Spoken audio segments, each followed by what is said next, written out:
MPs. And I used to be a teacher before I came into politics. I was 11 to 18 science teacher in a school in Sheffield. I've lived in Sheffield all my life, went to university and came back. And I think as a teacher, I was very aware of the limitations of the advice that I could give to students at 16 and 18 because I only knew what I knew, and I took quite a traditional academic route. Lots of teachers do. And I think you're aware as a teacher that you can only offer children what you know.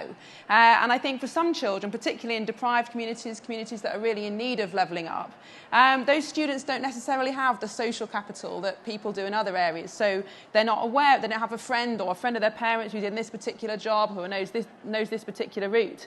And I think in the past, before the plan for skills, that can really limit students' options in terms of what training they know is available. You can either end up going to university when you don't necessarily have a plan for a job at the end of it, or end up doing a course that doesn't really fit with local needs. So the absolutely brilliant thing about the plan for jobs is how embedded it is with local employers and how it's driven by the employment needs in the community. And I've got a brilliant example of this just outside my constituency, the outstanding Barnsley College, which serves my students in my constituency.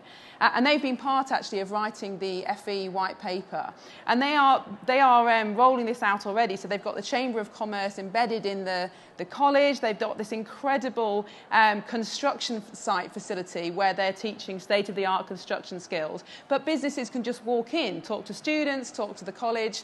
And it's a really strategic partnership. So it's not prescriptive. It's not saying, OK, we need 10 students trained up with this skill in 2 years' time. It's very much about the strategy for the jobs for the local area. So I think in my community and communities across the country, having employers embedded into the plan for skills is absolutely vital. We'll make sure that students are taking courses that are not only fulfilling, but lead to good jobs where there is demand at the end of it. And I think the other thing that is so exciting is the focus on adult education and adult skills, because this lifetime skills guarantee is absolutely essential for levelling up. And in the last census, Stocksbridge in my constituency, I think under 50% of adults have got a level 3 qualification or above.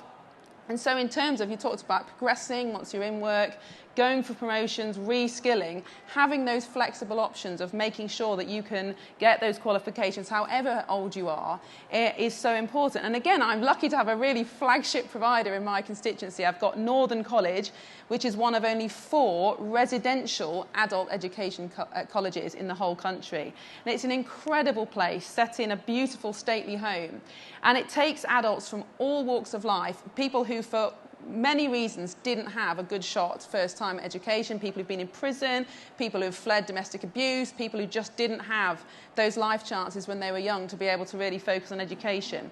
And the outcomes are just phenomenal, delivered by really good teachers in an amazing setting, but again focused on skills and routes through. And if anybody's interested in supporting Northern College, please do email me, because we've got some great plans. But I think, so the plan for skills is so important. And I think just kind of zooming out a bit, as a teacher, I think for too long, our education strategy has been very individualistic.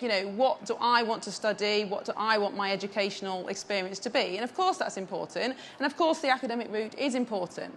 But actually the plan for skills is going back to a more kind of common good approach to education. What does society need? What skills does our nation need? And working back from that. And of course that's best for the individual too, because you know that at the end of it you're much more likely to have the skills that you need to get a good job in the area. So I'm really excited about it. I think it's going to be great for the community, and it's going to be a core part of levelling up and spreading those opportunities that you mentioned. Absolutely. Thank you, Miriam. Now we've got some questions.